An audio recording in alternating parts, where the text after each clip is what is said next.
Hi guys, welcome to my channel. Today we'll be doing an A-line skirt pattern. What I have here is skirt blocks that I made myself. They have my measurements on them and the darts that I use for my measurements, of course. And what I'm going to show you how to make an A-line skirt, a full skirt, and a full circle skirt. The one that we're doing today is a A-line skirt. A-line skirt is cotton straight grain, has darts, and is absolutely straight across the bottom. The one that has more fullness added does not have darts. That will be the skirt number 2, which we're going to be doing in the next video. And if you add the most fullness you can, you'll get the circle skirt or the fullest skirt. But we're going to keep it with the A-line skirt today. Now, here is the small patterns that I have, so just I can show you how does adding the fullness makes a difference. Now the skirts, as you add fullness, they lose the darts because you close the darts and add fullness, and they get shaped at the bottom. Now, what we're going to use is the blocks that we have. You can, if you have your own, that's fine. I have mine that I made and I'm going to do a video about it. You need a sellotape, scissors for paper, a yardage ruler, it's very handy. You can have a curve. I find that to be very handy, especially going around the hips. It's good for necklines and armholes and so on. Measuring tape and a smaller ruler might come in quite handy. Paper is something that you definitely need and something that you cannot forget. I got this at Eason's for €6 literally, so you don't need to spend a lot of money on paper. Now, you can just throw out one sheet of paper, take a Sharpie. It's nicer to have a mechanical pen because it's going to be much easier to do it. I'm using a Sharpie so you can actually see what I'm doing, because otherwise you won't be able to see it. Make sure you go all around the patterns. You mark all the important markings, darts, hip lines, and so on. And mark where is your center back and center front because they're different. Now the first step is we're going to measure what's the bottom of the skirt, and we're going to divide it in half. We're going to make sure that we do that on both center back and center front, and then we connect that dot with the darts or with the point of the dart.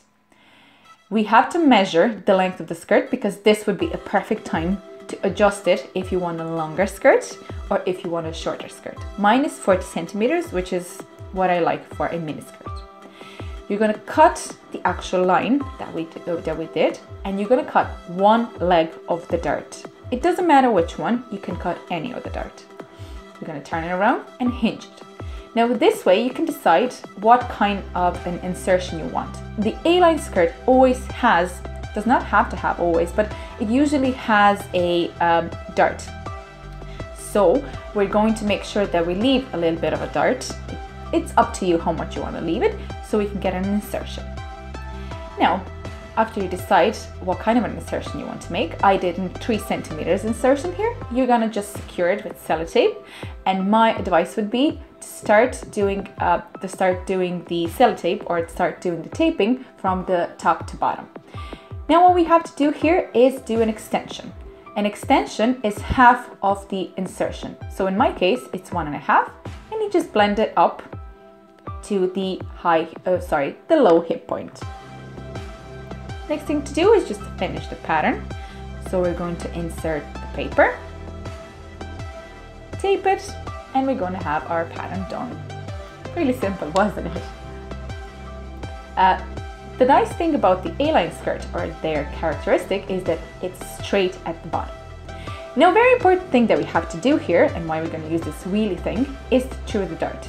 Now, as we did a little bit of a playing with the dart here, it all kind of looks a bit odd. It looks like when you try to connect the dart, it's just going to look odd. The dart is going to be facing towards the side of the body because I think that's much nicer, and I think that's actually the rule. So we're just going to fix here whatever looks a bit dodgy and strange and looks like it's not put together.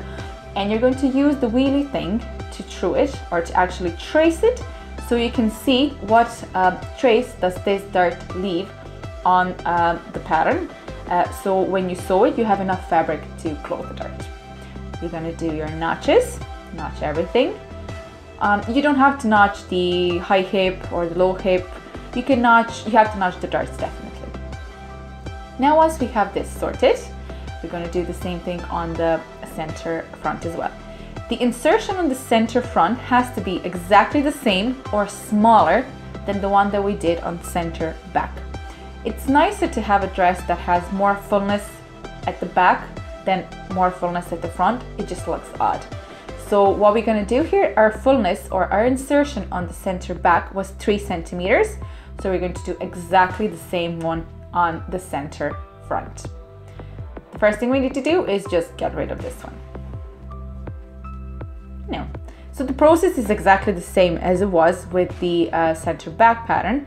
We cut the line, we cut one leg of the dart, and we hinge it. It's probably going to rip the paper, I'd say. Yeah, just give it a second. Now, just turn it around. And as you remember, now you might have another insertion in mind. Mine was 3 centimeters in the back, and that's the way it has to be in the front, or I can do it 2 or 1.5, it doesn't matter, as long as it's the same or smaller, because that's kind of a rule of thumb, I'd say. Now, we're going to do the same thing as we did on the back side. We're going to add the paper, and we're going to tape it all together. Make sure again that you tape it from top to bottom, because if your pattern gets creased or it ripples, you did something wrong and you need to reglue it again. We're going to do the extension as well as we did it on the back side, and we're going to do exactly the same thing here with the dart. The dart again goes to the side, fix the waist, and you're going to have a small little jog that you have to cut out, because that's the fabric that you're going to have to cut out as well. There we have it. Center front, center back, both patterns finished for an A-line skirt. The insertion is altogether 4.5 centimeters, and here we go.